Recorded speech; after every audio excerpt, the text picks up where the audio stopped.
আর বন্ধুরা, ফাল্গুনির কবিতা ও রান্নাঘরে সবাইকে স্বাগত। নমস্কার বন্ধুরা, রাধে রাধে। আজ আমি বানাবো টমেটোর চাটনি।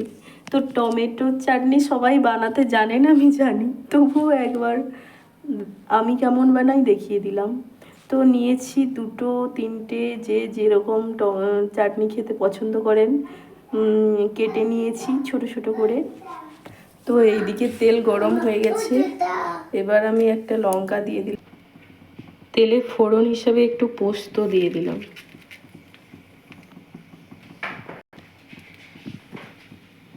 ফোড়ন হিসাবে পোস্ত দিলাম। আপনারা পাঁচ ফোড়ন বা এমনি জিরে যে কোনো কিছুই দিতে পারেন। আমি একটু পোস্ত দিলাম, বা সর্ষেও দিতে পারেন। খুবই সহজ পদ্ধতিতে চাটনি করে দেখাচ্ছি। তো মানে 2 মিনিটে চাটনি হয়ে যাবে। শুধু টমেটোটাকে কুচি কুচি করে কেটে নিতে হবে। দিয়ে দিচ্ছি একটু ধনে পাতা, টমেটো কুচি, স্বাদ মতো নুন। টমেটোটা সিদ্ধ হচ্ছে, জল দেব না, জল দিলে টমেটো ঠিকঠাক সিদ্ধ হবে না। এই এমনি একটু হালকা নুন দিয়ে দিলে তেল জল ছেড়ে যাবে এবং এতেই হালকা সিদ্ধ হয়ে যাবে। তো কম আঁচে করেছি। এদিকে আমার ছেলে জুতো নিয়ে দুষ্টামি করছে। ধনে পাতা, টমেটো, আপনারা যে কোনো কিছুই অ্যাড করতে। আমি একটু কিশমিশ ভিজিয়ে রেখেছিলাম। কিশমিশ চাটনির সাথে দিলে খুব টেস্টি লাগে।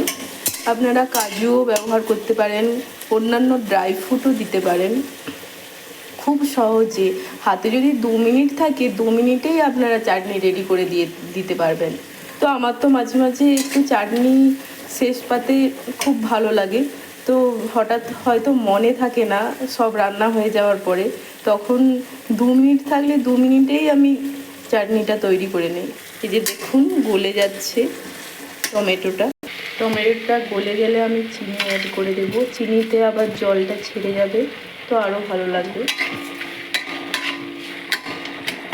খুব তাড়াতাড়ি হয়ে যায় চাটনি, খেতেও খুব সুন্দর মিষ্টি টক ঝাল। আপনারা চিনি নাও দিতে পারেন, যদি কেউ টক খেতে পছন্দ করে তো শুধু টকটাই করতে পারেন।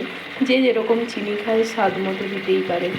গ্রাম বাংলায় খুবই সাধারণ পদ্ধতিতে, খুবই কম তেল মশলায় ছোট ছোট রান্না যদি দেখতে চান তো আমার চ্যানেলটি অবশ্যই সাবস্ক্রাইব করতে পারেন এবং পাশে থাকা বেল আইকনটা টিপে দিতে পারেন। চাটনি প্রায় হয়ে এসেছে, টমেটোটা সেদ্ধ হয়ে গেছে, একটা গ্রেভির মতো তৈরি হয়ে গেছে। টমেটো, ধনেপাতা, কিশমিশের চাটনি একদম রেডি। খুব টেস্টি হয়েছে খেতে। তো আপনারা ট্রাই করতেই পারেন। রাধে রাধে। নমস্কার বন্ধুরা।